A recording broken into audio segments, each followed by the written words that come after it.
All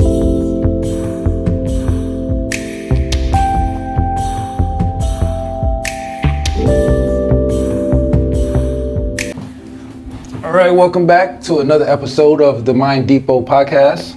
Today's guest is Morline Goodwin. Hello. All right, Morline is my cousin. Could you tell the people what you do for a living? Okay, so my name is Morline Goodwin. I am currently a registered nurse working as a transplant coordinator. That's where I assist patients with chronic illness, chronic kidney disease, I should say, move to the point of transplantation. In addition to that, I'm a licensed clinical social worker, and I do both simultaneously, and it gives me great joy just to help people. Okay. On the Mind Depot podcast, we like to take it back to early childhood to see how you came along in life to where you are now. So in the early childhood, did you have both parents in the household? No, I would say my early days, I was raised with my grandmother, Margaret Seabrooks, and with my grandfather. And coming from a Caribbean background, you know, we rely strongly on the extended family.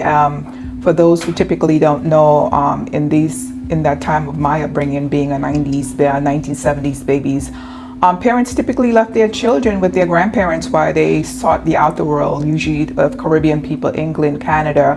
And you know, you were left with your grandparents while your parents just send money back in hopes to raise you. But was later on caught up with my mom at the age of 9.5, made my 10th birthday around her. Sadly, at that time, she's a single parent, so just raised with my mom. Okay. And also, what is the earliest memory and how did you think it would shape you to who you are now? I'm gonna say a strong work ethics. My mom, sadly to say, and it's kind of like a double-edged sword because she works 7 days a week. And people would tell me that I typically, I hate to say it and take pride in it, but I can be a bit of a workaholic. But that's just something that I do because I saw it. It was normal to see my mom on the go 7 days a week. So it's the thing that has strengthened me. It's the thing that made me soar in these two careers, just knowing that there is a goal and you need to keep doing it. So I'm gonna say that her work ethics shaped me early on. Mm-hmm. Okay. And you said that, did you see your mom a lot because she was working so much, or you saw her less? I would say, we were all at an era, if you ever heard the term latchkey kids. So you never even incorporate like you were missing anything. You know, she left early in the morning. She did the typical come back at 5. But I felt like as we got older, the money dwindled. My mom prided herself on being not dependent on the government. So now on the weekend, she pulled up a weekend job. So was she gone all day? Yes, most parents, but she was back every evening. So in that sense, she was gone. She left directions for us to do. We had to get it done. We did it, and so her presence was still felt. Okay. Yeah. Because the term latchkey normally has a negative connotation. It does have a negative connotation if you're looking at the book text, but when you're raised in an environment when everybody else is doing it and it looks so normalized, you don't see it as a bad thing. Actually, if you ask, I get lost in the world of Gen Z and all these terms that they use, but honestly, the people from my era, I'm 52 years old, we are stronger for that process, knowing that we had to leave on our own, come back on our own, do not answer the phone or the door. It built on instruction and direction, and you know, it made me that I'm gonna say once again incorporate more strength because you're entrusted to do these enormous tasks. Were they at any point did you ever feel unsafe in that situation of being a latchkey child? No.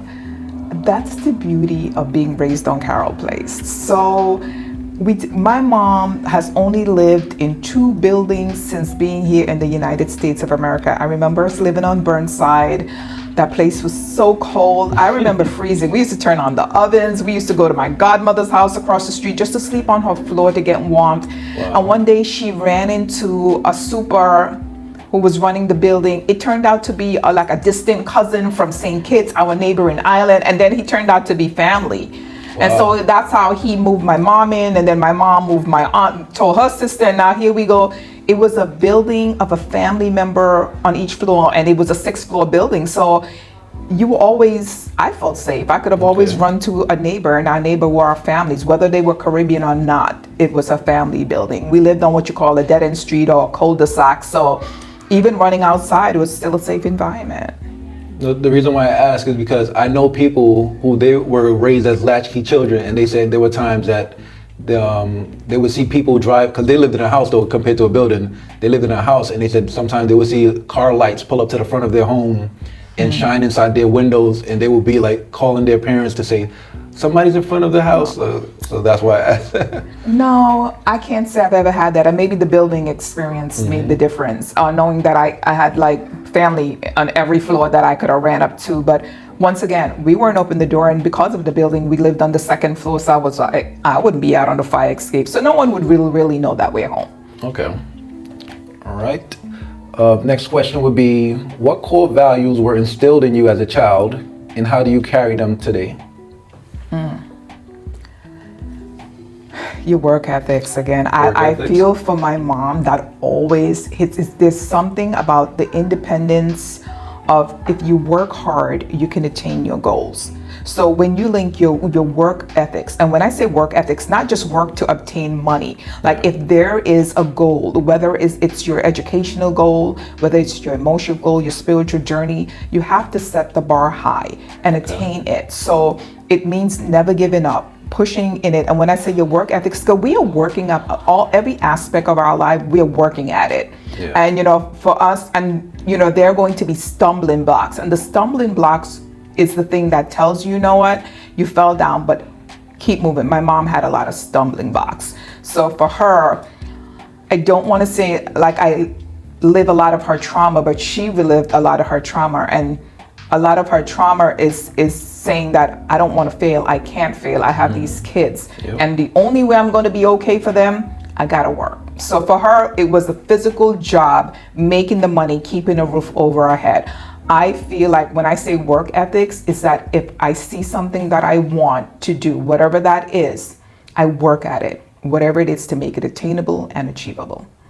All right. And from what you learned from your mom, and you attained those same life skills, were you able to pass those skills down to your children? I'm going to say yes. And this is where for me, it's a yes. And I'm pausing because it's different now, as the generation, as we evolve, and you see everyone is like, oh, in social media, the children of yesterday is not the children of today. They are striving. The world has changed. So even in their efforts they're making, I know for one, I could tell you that my kids, in terms of my daughter, Kimra, she is definitely a mini me. She goes out there and she set these bars and she set these goals and she's achieving them. And so is my male sons. But I feel like our male children, they have so many that are stacked against them from birth. They're making their way, and I'm not saying that they're struggling. I'm saying there are things out there weighing on them. And when I say weighing on them, they are in a world that when you step out, as as a Black African American man, they're always on guard. When you're working through things, trying to find yourself as an adult, and this unknown pressure is always in the presence, it kind of makes the world a little bit challenging. But they feel the same way. I'm gonna keep going. And that's, yes. So in that sense, they do have my work ethics, and they're making their way, and they're marking this world as they should. You have to release them. You give them the information and you release them to do their own thing. Okay. All right. The next question I'm gonna ask you is from my previous guest. The first question is from Jamaine. He asked, if you knew what you knew now, what would you have done differently in your 20s?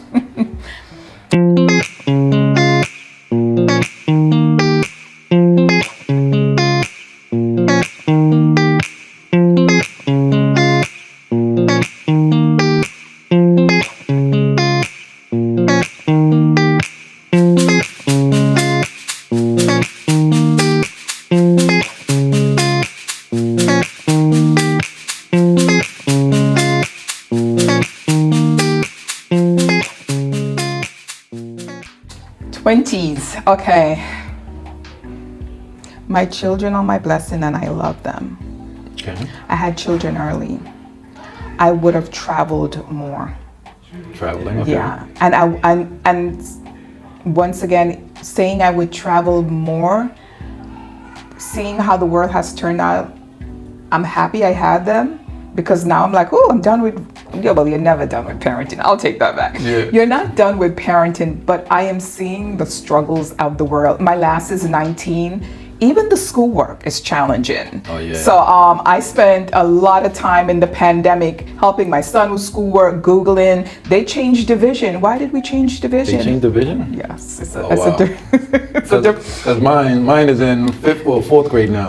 Well, you're probably already learning Hoey, so it would be fine. But they changed the format, and I'm blessed to say that I'm in a good place. They're already grown, but I think I missed out a lot of the 20s because I was mothering as I should be, and I was happy with that job, and still am. I'm proud of the products that I produce. But my 20s was spent raising children and going to college. Getting 2 degrees mean that my head was in the books a lot. Absolutely. So, I mean, and I'm proud of that, not to downplay it, but sometimes, you know, when you peek over, it's like everyone is doing this great, fabulous things, but I feel I did great, fabulous things. You know, my children are at a good age, they're coming into their own, and I'm now at the place where I can breathe and said, I can now focus on me. So, I don't know. That's a hard question.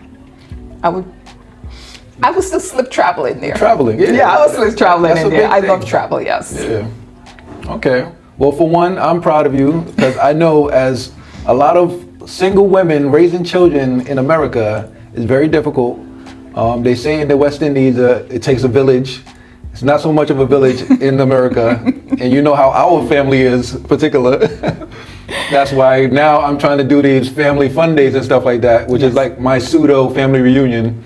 Okay. Maybe after like the 10th one, then I'll probably call it family reunion. But for now, family fun day. Applaud yourself. You're getting there. I like it. For sure. The second question was from Carlos. His question was, what was the last thing you did that made you truly uncomfortable, but you are glad that you did it? Okay.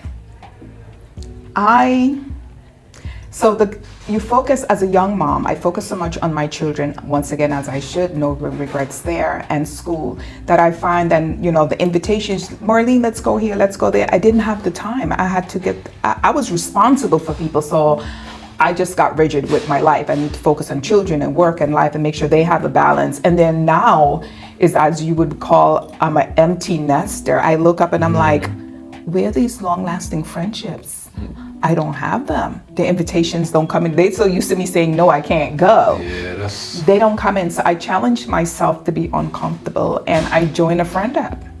And actually the first person who reached out to me invited me out to City Island with a couple of their friends. And I'm like, ooh, this is awkward. So how did that turn out? And in the 9th hour, I was going to cancel, but I went, and I had an amazing time. And we're still hanging out now. Wow. Yeah. Strangers meeting and having a connection. Yes, through it out. And I'm old school. Like, I want to be, I met you at work, I met you at church, I met you in the park. But yeah, it's so different and so vulnerable to put yourself out there. And this is not a dating app to meet people. This is just a friendship app, but it's still, you have to be vulnerable. And these are strangers. And nowadays, a lot of people going on these apps, and you gotta watch out because they're dangerous people too. Exactly. So you took a chance. I took a chance. Did you take somebody with you? So I'm scared for your safety now. No. So I had camera on speed dial. Well, her speed dials, if I needed an out. And plus, in any rule of thumb of anything, you meet in a crowded place. City Island is very buzzy on a Friday afternoon. So I was in a big surrounding. It wasn't too far from home, so it was okay. Okay.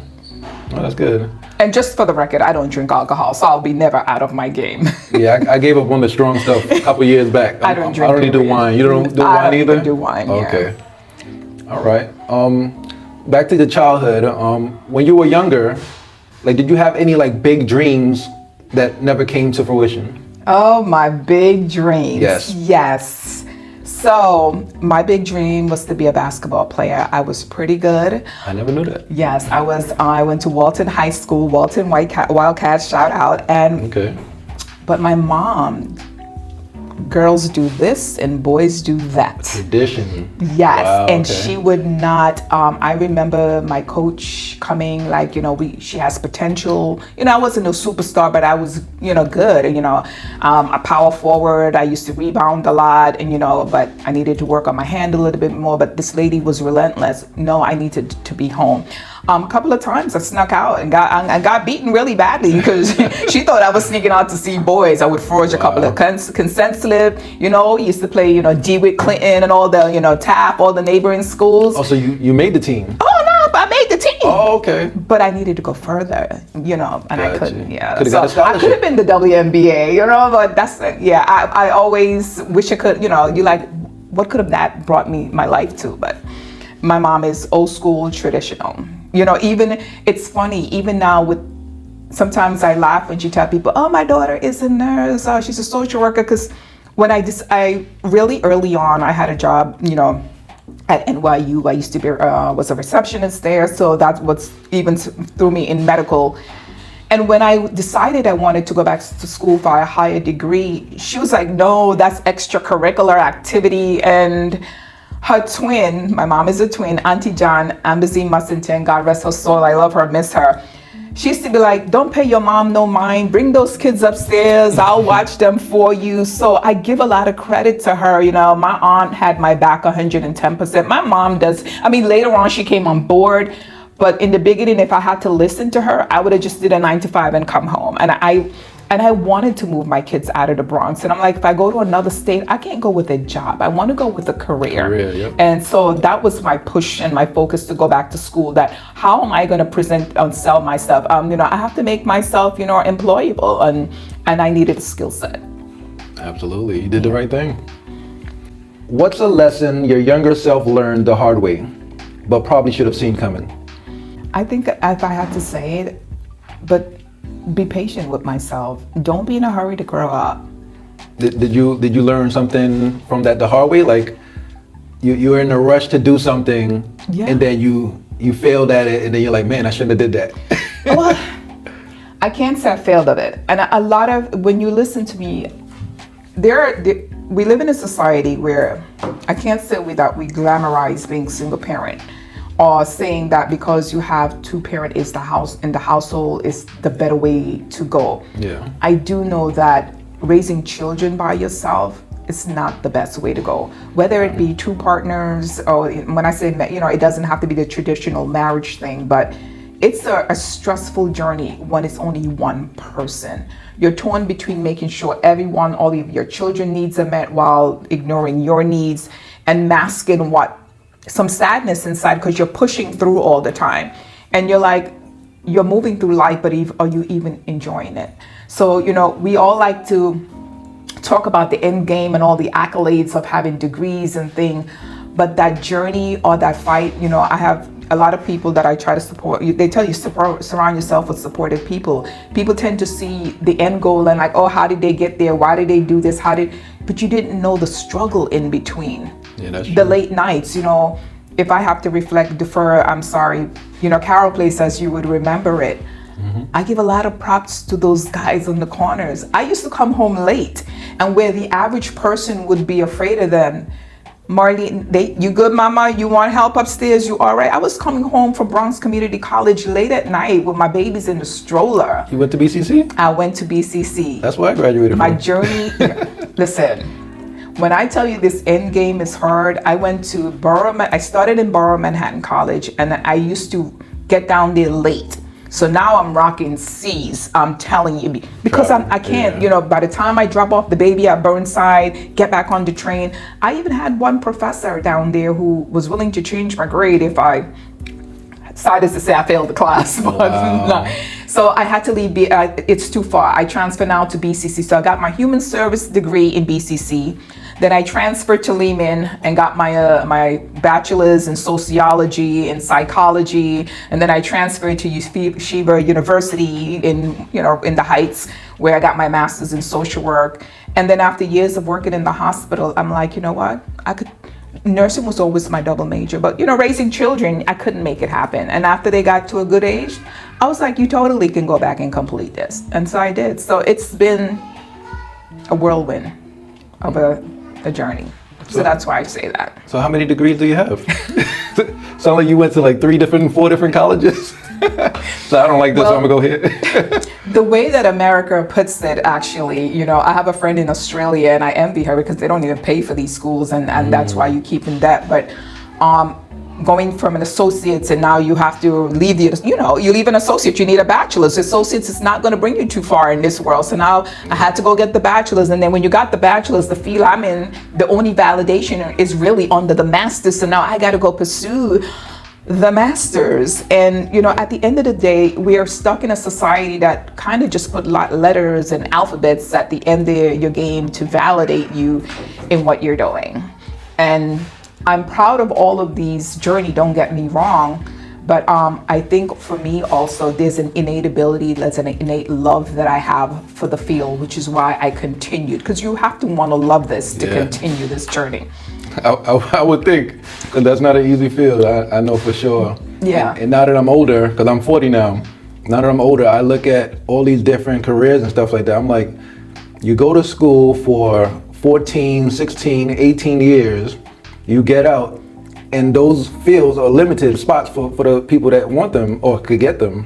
So now you find you can't get it because it's already taken. You don't have no connection with nobody that can put you into the slot. So now you're stuck with a degree. Now you have to pay your bills. You have to pay, and the student and the loan. And the loans that you just went to school for. So it's like a revolving circle of debt. And now you're working at McDonald's with this fancy degree as a manager, so you can pop your collar. I'm a manager at McDonald's. Well, let's not knock down the people at McDonald's. But I'm not knocking McDonald's. I have family that work there, so I'm not going to knock them. But so the thing I tell everyone, which I'm telling my 19-year-old now, it's about networking. So it's funny. The first job that I had in the field of health was in Coney Island, and I worked at an MRI place. I was a receptionist there. And I would get to work before the Brooklynites. And we're talking about 167 on the Grand Concourse going to Coney Island. If everybody know that stretch of road on the D train, no transfers. I just watch people coming off all the way there. But I would get there. I would get up early. I would get my kids to the daycare by 5:45. And I was on that train by 7 to get to Brooklyn. But while I was there, I let people know what my aspirations, my goal. And there was a manager there. That was his part-time gig. But guess what? He was a supervisor at NYU. And then he got me a job at NYU. Oh, so that's where you made the escape. You have to, and I say that, it's who you know. It's always who you know. That's and true. It's not someone's going to come over and volunteer and just ask about you. You got to present when the opportunity fits. Go and tell people who you are, what you're inspiring to do. They can't help you, but they may know someone who can help you.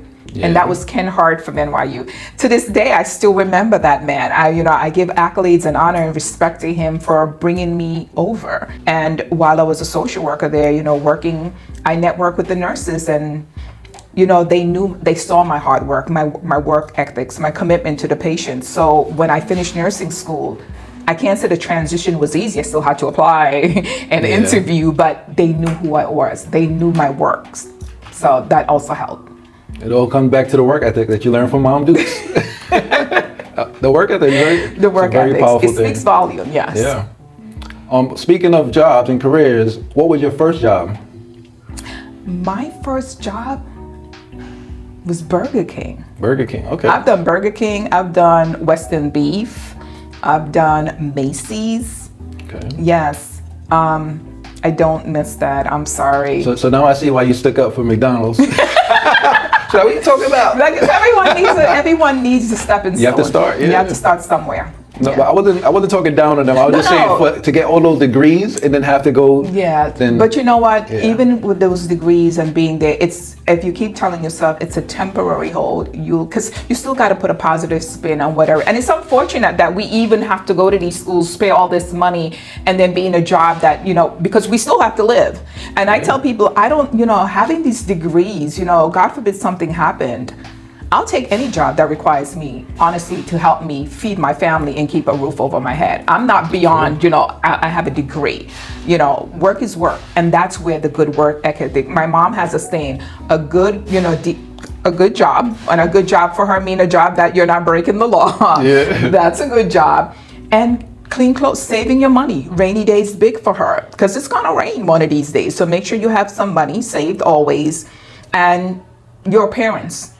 Cleanliness, as of course, is next to godliness, is one of her biggest saying, which means you don't have to go fancy, but you do have to be clean. So if it requires you to keep going to the laundry and washing that outfit and put it back on, as long as it's clean and your hair is nice and combed, you like to say, you're good. So very humble beginnings, and many of those, stories or life lessons stay with me. They don't ever leave you. Sometimes they say it so much they think you're not listening because they're screaming it, they're yelling it. But they do. They stay with you. Okay. All right. The next question will be, if your upbringing were turned into a sitcom, what would it be called and who would play your parents? It's so funny that I watched your interview just to get a sense, and I still don't know who would be my mom. I don't know who would be my mom. Carlos said in that question that he would choose Cicely Tyson, and Cicely is from St. Kitts. I agree, and I love it, but my mom is different. While her work ethics is good, let me tell you what I love most of, and I wish I could have. I think I didn't save this, but for one of my nursing essays, I had to write about who I most admired, and it was my mom. Okay. And I am talking about a woman who come from Nevis, did not finish college, but when I say beyond wits in knowledge, when my son asks about, she's very big on politics. So when people ask about he had work about the judicial system and I'm like, dude, go find your grandma. I cannot even begin to guide you. My mom, where we lived in Carroll Place, not to deflect, but she used to be the head of the Tenants Association. The tenants would come to her about what to do in court. She is so knowledgeable about housing court. So, but here's the thing, don't piss her off, because she is going to curse you out. So I'm giving you the long version because I find Cicely Tyson to be a very, not just laid by, she's very monotone, and I'm all about love and giving. Yeah. And my mom is, until you turn her the wrong way, and then she get. So we have the opposite of that. Who's the opposite? So we laugh because sometimes if I go to a store and something happens, I will call Kimber and say, "Listen, I had to be grandma today," and she knows what she knows what that means. Put them in their place. I had to. Yeah. Okay. So I was like, I had to be grandma today, and I don't like when I have to be grandma today. So I'm thinking from Blackish, the grandmother is Jennifer Lewis. What, you think her? She's a little firecracker. I would say yes. Okay. And what would be the name of the sitcom? What would be my name of my mom's sitcom? I don't think. The Underground Railroad. The Underground Railroad. Okay. And it's a good sitcom. You know why? Because if anyone, my mom, our house has been the stepping stone for people into America. If you didn't have a place to stay, my mama would let you stay there to make your transition. Okay. And I want everyone, and I share that because I want people to remember that about her. Okay. Yeah, so it's a place of laughter. It's been a place of tears as well. But yeah, I would say the Underground Railroad is fitting. It's fitting. So I think I was there for like 2 weeks at one point. Oh man, so it's very fitting. Okay, this is about turning points in your life. What was a turning point in your life that changed everything? Wow. Whew, now I'm being really open. A turning point in my life. I am a breast cancer survivor. Congratulations. ×2. Thank you so much. ×2. And why I can't say that I'm on the world of advocacy. I will employ people. I've spoken at one or two friends' breast cancer day. We come from a family where people don't talk about their health issues, their emotional state. And I'm sure that's not just limited to me or our family, just in general. But if we could talk more, and I say that because when I sat down in my 30s being diagnosed with stage 3 breast cancer, blown away. Yeah. Just not even worried for me, but at the time, my now 19-year-old was only 3, and the way I looked at it is like my other two is already big. They have a sense of who I am, what I expect from them in terms of morality and setting goals. But this young man, this baby doesn't know who I am. And I was speaking with my oncologist, and then I'm giving all of my mom's information and rattling it off. And so he's like, what about your dad? And it never even dawned on me.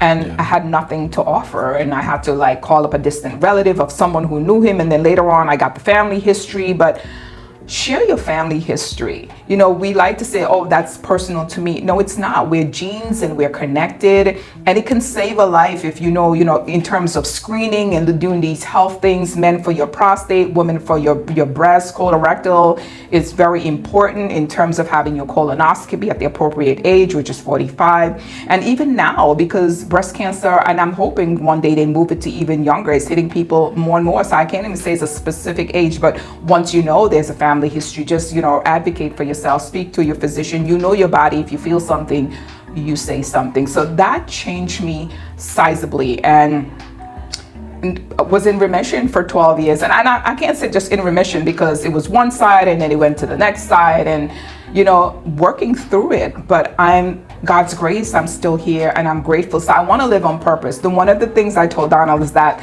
old Marlene would have never sat down and had this interview. I'm more recluse and reserved. Like, you don't need to know me. I'm not asking you anything about you.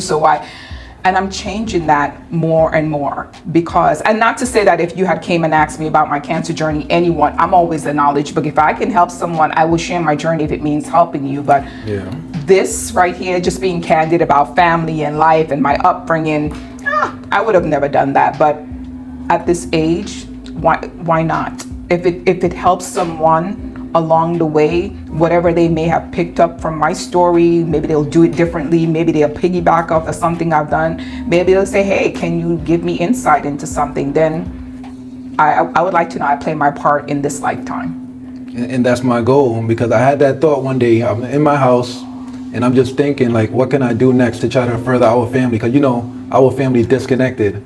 So I said, maybe at one of these family fun days, I can have all the adults speak about what they do for a living, so that they can inspire the younger generations that follow up behind us. Because I know I grew up not knowing what half the people that I lived with, not even the family members that live on the different floors in Carroll Place, the family that lived in my apartment, I didn't know what nobody did. I just found out like a few months ago, Sharon worked at the DA's office.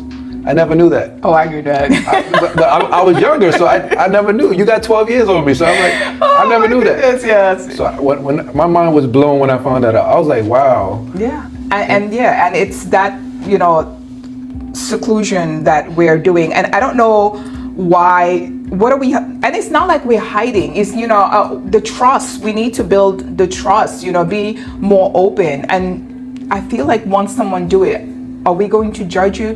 We need to set an atmosphere where we feel like, no judgment. Because, if you feel like you're going to be judged, this is why most people just stay back. Yeah. And for me, and I'm like, I hope I don't say anything on here that's going to piss anyone off, but I could always edit it.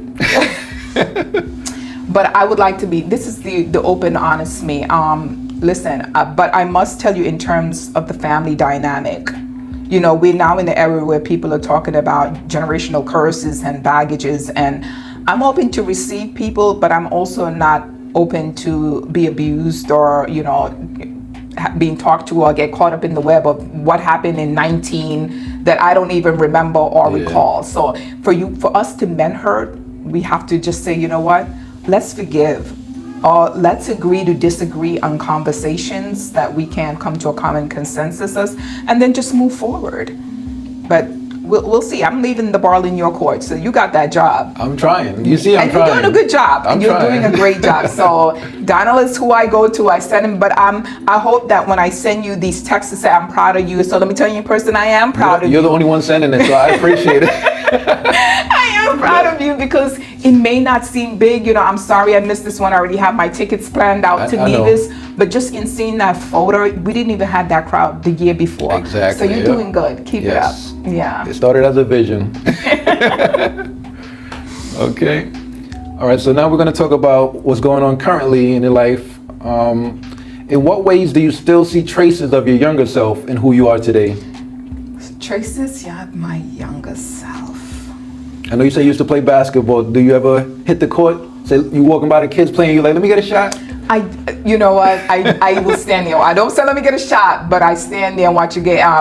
I actually have Kimmer looking up to see if she knows any women league or something. I'm not that right, like that old that I can't still run a full court press. So okay. I've been looking just to see if I can find a league to join. I mean, if not, just to be out and for the exercise and the camaraderie of meeting people, and it's something that I love. Funny enough, while I'm not a big watcher of basketball on TV, I like an in-person game or being in the game myself. Oh, okay. Every now and then I still, watch my liberties or whatever the case may be, but still, I like an in-person game. When's the last time you played? Last time I played, I think it was 6 months ago, to be honest. Kim and I, was I in our neighborhood? We were doing something. I can't tell you specific. All I know, I don't play as much as I used to. And then life is happening. So the opportunity to do things, it's kind of hard. You need people to be on board with these things, as you know. And the fact that in basketball, it's a likelihood of getting hurt possibly. So you don't want to take that chance and now you can't work. All right, I ain't that old, dude. I'm 40, and I think a couple years ago, I hadn't played for like 2 years because I was just busy trying to help my wife build her business and stuff like that. So I hadn't played in like 2-3 years. And then I went to the court to play. My mind is still there, like, oh, I could do these moves. I went down the court one time, came back for defense, then went back down, and I could not breathe. Yeah, well, that's true. One of the things I did in COVID, when my daughter moved out, I have a gym room. Okay. Yes, I do have a gym room. Since COVID, I have not been to the physical gym. I try to exercise home as much as I can. So I have a treadmill, a bike, a host, shenanigans. So I'm still doing stuff. I'm active. Okay. All right, cool. All right, what's a part of your story that people may misunderstand?